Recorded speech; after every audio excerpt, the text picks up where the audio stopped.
अस्सलामुअलैकुम वरहमतुल्लाहि वबरकातुहू। प्यारे बच्चों, मैं खान महरीन अब्दुल करीम आज आपके सामने 10th क्लास की पोयम अ टीनेजर्स प्रेयर का वर्कशॉप लेकर हाजिर हुई हूँ। उम्मीद करती हूँ कि आप इसे बगौर सुनेंगे। सबसे पहले बच्चों, साइड क्वेश्चन जिन्हें हम मार्जिन क्वेश्चन कहते हैं वो हम देखेंगे। The first question is what is the age group of the speaker in the poem.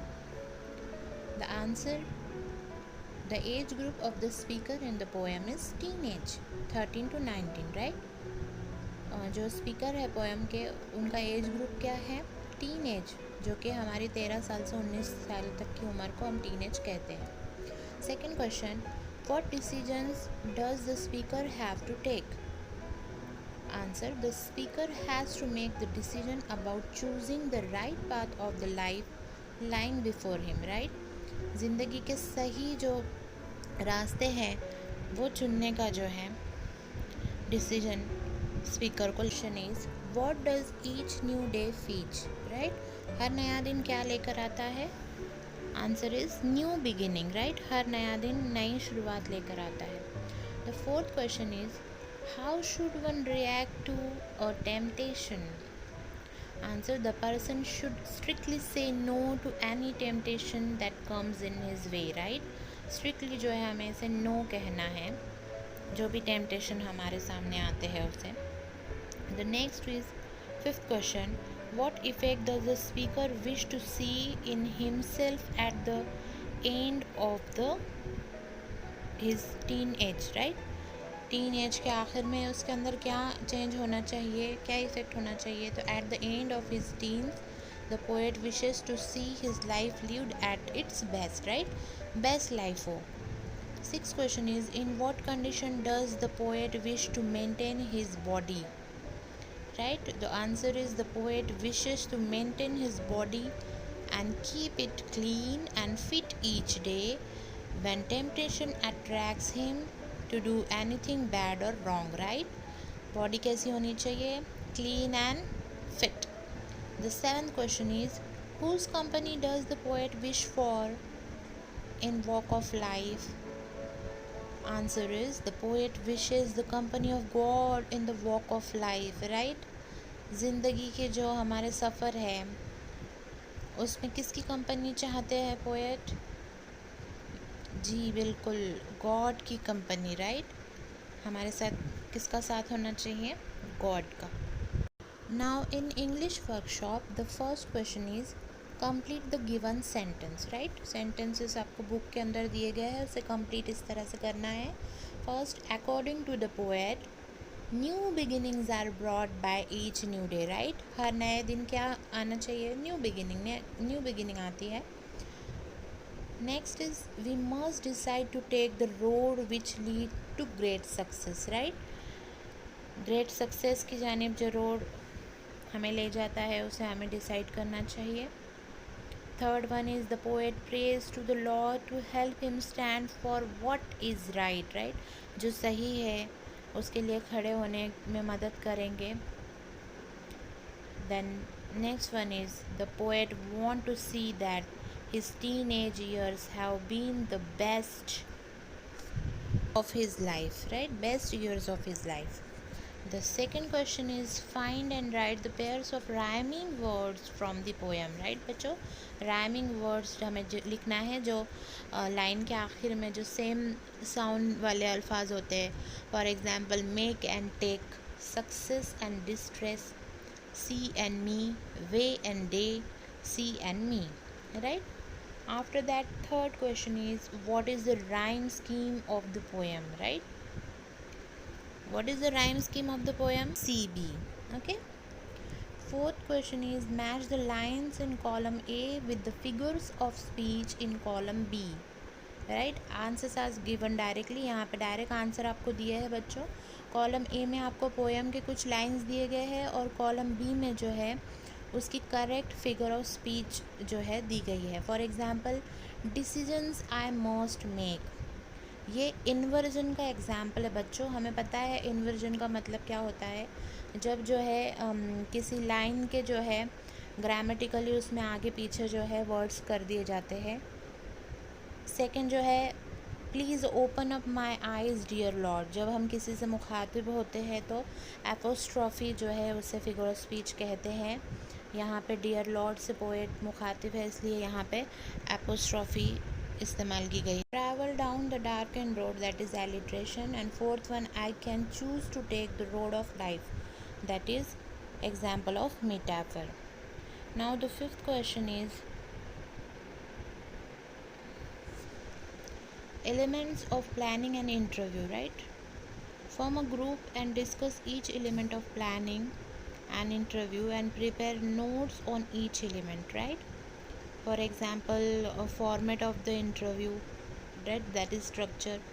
The format should consist the name of interviewee and interviewer, other details as topic, venue, date and time, right?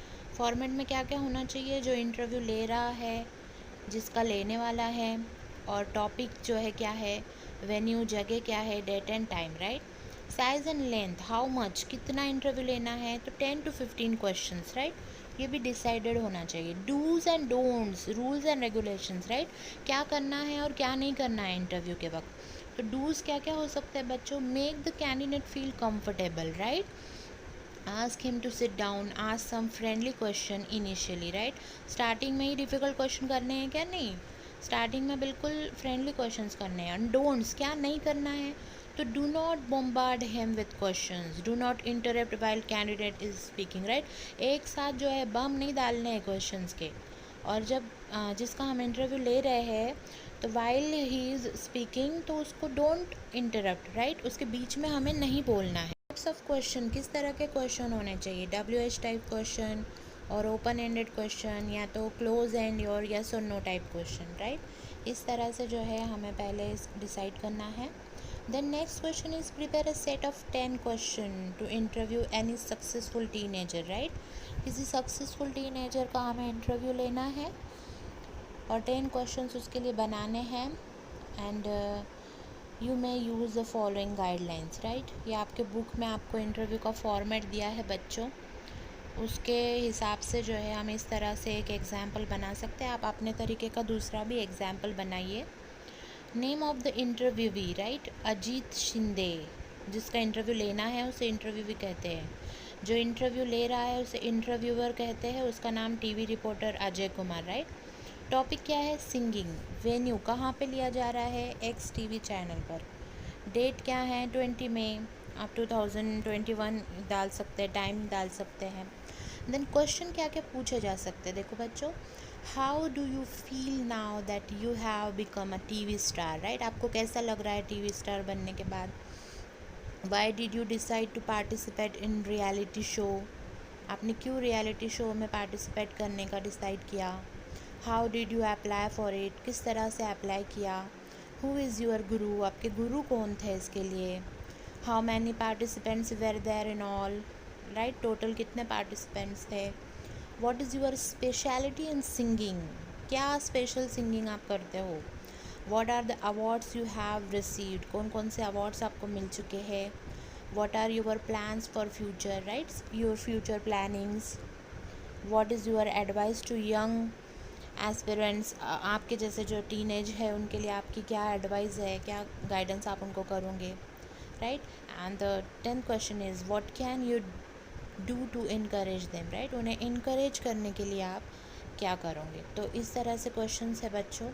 आप अपने अलग questions भी बना सकते हो अलग topic को लेके। The next question is compare a short prayer, right? एक छोटी सी इंग्लिश की प्रेयर आपको कंपोज करनी है बच्चों। या आप खुद से करने की ज़रूर कोशिश करना। यहाँ पर आपको एक एग्जाम्पल मैंने दिया है कर oh God bless me with friends with purest heart who will always stand by me in dark and dust. Let our friendship grow clean and right. My future bride will be in my sight. Okay? ये friendship के ऊपर एक छोटी सी poem compose की है। आप चाहे तो आप कोई भी जो है टॉपिक पर पोएम कंपोज कर सकते हो बच्चों। The next question is look around your family, friends, neighbor, classmates, etc., right? And write about 4 teenagers you have made a name for them self by doing something extraordinary, right. आपके अराउंडिंग, आपके surrounding में आपको देखना है, आपकी family हो सकती है, फ्रेंड्स हो सकते हैं, नेबर्स हो सकते हैं, पड़ोसी, आपके क्लासमेट्स हो सकते हैं जो कि टीनेज है और उन्होंने कुछ एक्स्ट्रा ऑर्डिनरी काम किया है, राइट। तो उनके बारे में उनका नाम आपको लिखना है और उन्होंने क्या स्पेशल और एक्स्ट्रा ऑर्डिनरी काम किया है, राइट। क्या ख़ास काम उन्होंने किया है वो आपको लिखना है। फैमिली में से एक नाम लिखना है आपको, फ्रेंड्स में से एक नाम लिखना है, पड़ोसी में से और क्लासमेट्स में। ये जस्ट फॉर एग्जांपल आपको कर दिया है बच्चों, ये आपने खुद करना है। जैसे फैमिली में से यहाँ पे हमने नाम लिया है सोपान, तो उसने क्या एक्स्ट्रा ऑर्डिनरी काम किया है, उन्होंने he pass Maharashtra public service commission exam at first attempt and become PSI, right. Friends में से जयेश है, he scored good marks in SSC board exam. Then neighbour में नीलेश है, he pass the scholarship exam with merit. And fourth classmate में सुयोग है, he won singing competition, right. ये examples आपको दिए हैं बच्चों। किसी ने फर्स्ट अटैम्प्ट में कोई ख़ास एग्ज़ाम पास किया हो, या किसी ने जो है किसी ख़ास एग्ज़ाम में अच्छे गुड मार्क्स स्कोर किए हो, राइट, या कोई कंपटीशन जीता हो, तो उनके बारे में आपको यहाँ पर लिखना है। Okay, thank you for watching बच्चों।